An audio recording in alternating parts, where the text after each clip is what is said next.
Hello beautiful, it's Jess and welcome to part 2 of my grocery store tips in order to prevent impulse unhealthy buys.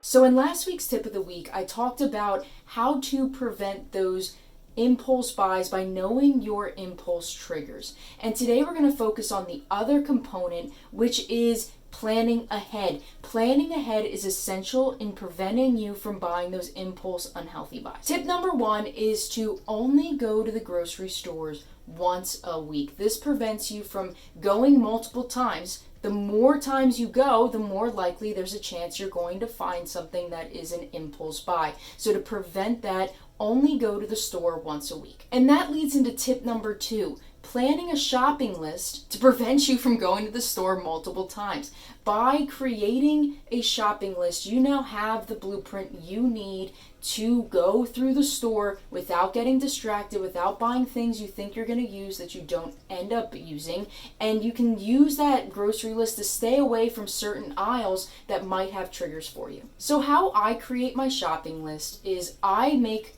a chart of my breakfast, my lunch, and my dinner for every single day of that week. And I write down exactly what meals I'm going to have for each of those meals every single day. Even if I'm having a taco salad on Monday and Tuesday, I write that both for Monday dinner and then I write it again for Tuesday lunch. And this then allows me to know exactly what I am cooking the entire week. I then take those meals and I deconstruct them. What ingredients do I need that I don't have currently in my home that I need in order to make those meals? And then I write those down, and that is my shopping list.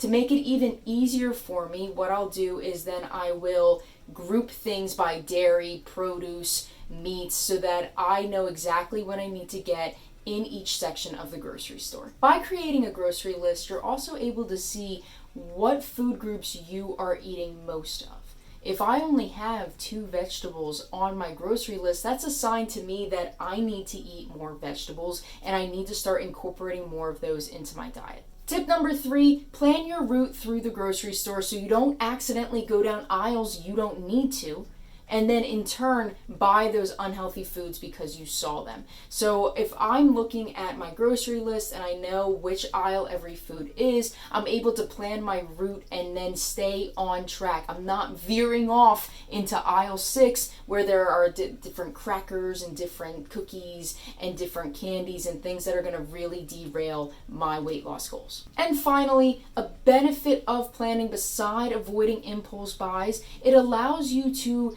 look for cheaper options. And what I mean by that is many stores such as Aldi or Lidl have cheaper produce that if you go there first, knowing exactly what you need to buy, you can grab those options there and then go to your main grocery store that might be a little more expensive for the remainder of your shopping list. This has helped me to save so much money because I am buying the same foods I would buy at my regular grocery store for half the price at those discount food stores, and it's the same thing.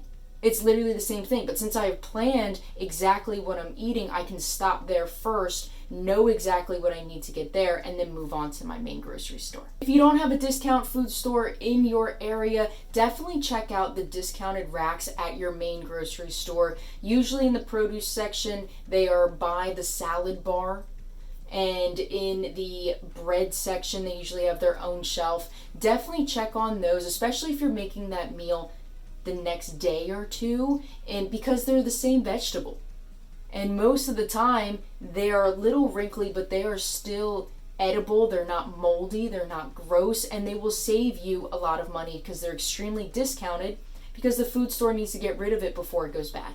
I want to know in the comments below, what was your favorite tip of today? I've also dropped in the description section the part 1 of this video in avoiding impulse buys at the grocery store. That one focuses on identifying your impulse buy triggers so that you don't have them when you go shopping. So if you liked this video, definitely go check that one out as well. If you found this video super helpful, make sure you hit that like button and subscribe to my YouTube channel where I have a tip of the week every single week to help you with your weight loss goals. Beautiful, weight loss is not easy. I mean, going to the grocery store, sometimes is not easy simply because of all the temptations that are there. But by educating yourself using my channel, you will succeed. I believe in you, and I will see you next time.